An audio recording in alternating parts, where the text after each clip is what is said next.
No, I'm good. Is it okay? Yeah. I don't want to come. Yeah. Oh yeah, let me go. I'm ready. It's on. Oh. All right, so this is Berto here with Burning Cook Ministries. We're here at the Wake Tour. We're here with Garrett from Silent Planet. Pretty cool guy. You're a cool guy. This is our first interview, so we're very excited about this. We're just going to ask him a few questions and give us a like. Okay, so all of us kind of made questions for you.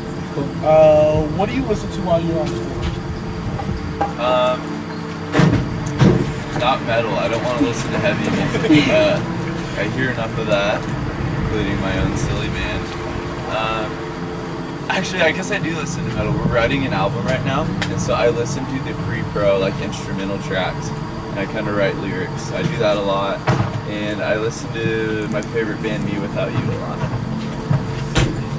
Going off of that, who's your favorite worship artist? Favorite worship artist? Now I'm gonna be real honest here and say, I do not enjoy most like traditional church worship, and I mean, I think it's great if you do. You know, my friends in For Today love like a lot of different worship artists, and their band's way better than ours. So you know, by all means, if you like heavy music, you can also love worship music. I personally, I think probably from being like kind of having some scars from the church, it's sort of that genre is a little hard for me to get into. Maybe like if you worked at a rodeo and hated it for 20 years, you know, that's kind of like the genre. It's like the musical arrangement that we consider worship is kind of hard for me to get into. Once again, if you do get into it, that's wonderful. And seriously, it's great. I do enjoy some songs from Jesus culture, and I actually grew up around those folks, and I enjoy some of that. But honestly, I guess for me, worship has often been like stuff like Me Without You, and stuff that's very theologically nuanced, but not necessarily like church worship. You know. What made you choose music over a different ministry?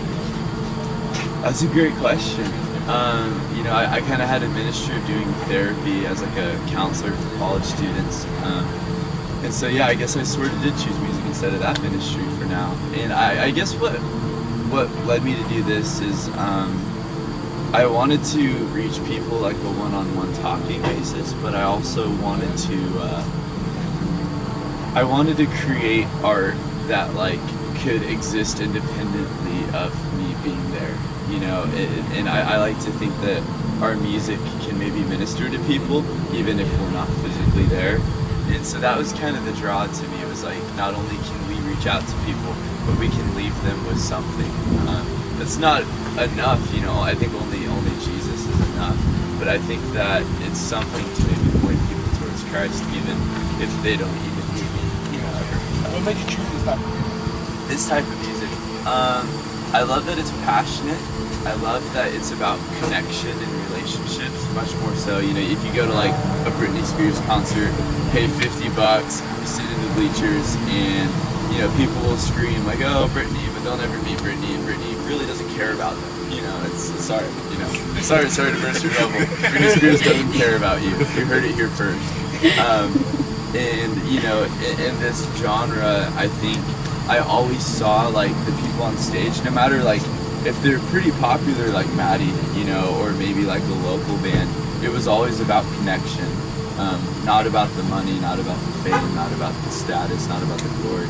It was about like sharing, and that's why we have like mic grabs and stage diving, is that we're breaking down the barrier between artist and listener, both in secular and Christian. And I think that for me points towards Christ, which is pretty incredible because a lot of bands do that, you know, not thinking a single thing about like the fact that Christ broke down the barrier between like, oh, you get to know God, you know, the priests behind the curtain, and y'all just hear from the priests about God.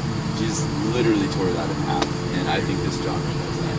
In your faith, the more you get popular with society. I think the biggest threat to faith for me definitely hasn't been popularity. I think it's been maybe advancement in the music industry. So not in the sense of how we're perceived by other people, or by how many people know who we are, but by the more that I see of the Christian music industry, it's a really disgusting place. And sometimes it's hard for me to think that so many people can be convinced it's about God, and really it's just, especially in the more contemporary Christian market, it's all about money. It's all about money. And once again, I like this genre because For Today is probably one of the biggest like Christian metal bands or whatever, and it's not about money. I know those dudes, and it is legitimately not. It's much more about connection and making something. But I do think that moving forward in the music world and playing Christian fests has really bothered me. And my faith isn't in the Newsboys, my faith is in Jesus. Okay, so we know y'all go on tour a lot. We know y'all get sick. We know y'all got personal problems and stuff like that. But what motivates you to get back up when you fail? Or when you feel like you fail? I think what motivates me to get back up is that life is a gift, and whether someone is struggling with suicide or whether they feel depressed, their life is a gift. Even when like we don't know that what we have is a gift, it still is. And I think that basic belief that every life has value, including mine, really leads me to a place of awe that, there can be over 6 billion people on this earth, and we can be on this little rock floating around the galaxy. And I do believe that we are known and that we are loved. And I think that is the only way I can keep going, because I do struggle with a lot of depression and self-hatred and a lot of anxiety. And I do think that knowing that I'm created in the image of God and you're created in the image of God really moves me forward. And for a long time I was told, and I thought that we tell ourselves that as Christians just to get by, just to make sense of our place in the universe, but it's all like a fairy tale. And I realized that I think a greater fairy tale is that you're alone. And I think a lot of people have bought into that idea that they're not loved. And I think that that's actually a lot more of a lie than the idea that we're loved and created in the image of God. What would you give to someone who's new in Christ? I would tell someone who's new in Christ that welcome to the greatest and most dangerous story that's ever been told. It's going to get you in a lot of trouble if you follow Jesus, because Jesus was a bit of a troublemaker. And I would also tell someone to find a community that doesn't look like them or think like them or speak like them. Find a diverse community who's also learning how to follow God and join with them, because in America we're told it's all about you, do your own thing, you don't need anyone else. And that's just a really stupid lie that we're told to buy more products. In reality, we need people, we need brothers and sisters around us to live. We were created for community. And I would tell people, find community and get in trouble.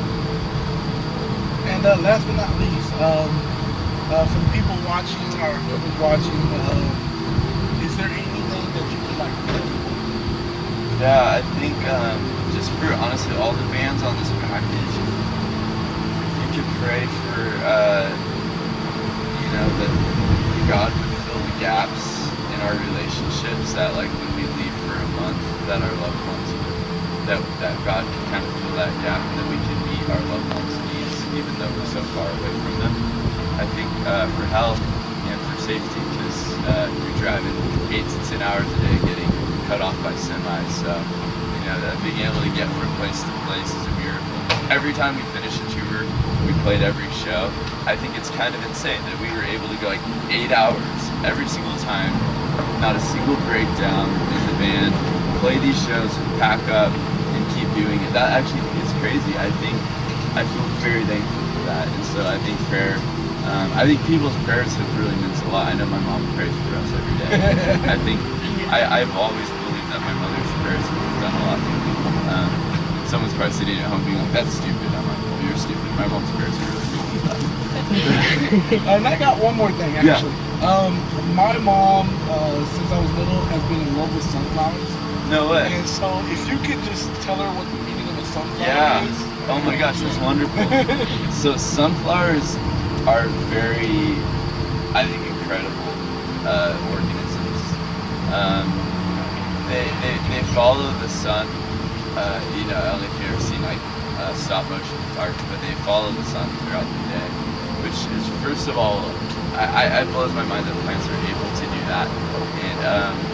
And really, I guess for me, it was always a symbol for hope that like, if even like things growing out of the ground could have a compass and could follow like the light, I think how much we follow truth. The second thing is sunflowers stand internationally for nuclear disarmament. So for a long time, people were afraid that we would destroy the world with our hatred because all these different countries were threatening to bomb each other. You know, it's like we'll bomb you, the whole world will be gone. And they found that sunflowers were actually able to grow even in radioactive soil after it had been bombed. And so it's also, a symbol of rising from the ashes, that all the hatred in the world, I think, will never overcome love. And for me, a sunflower has always been kind of a sign of the peaceful resistance. All right, well, thank you very much for having this time with us. I will see y'all later. Y'all got a prayer request to go do it. See y'all later.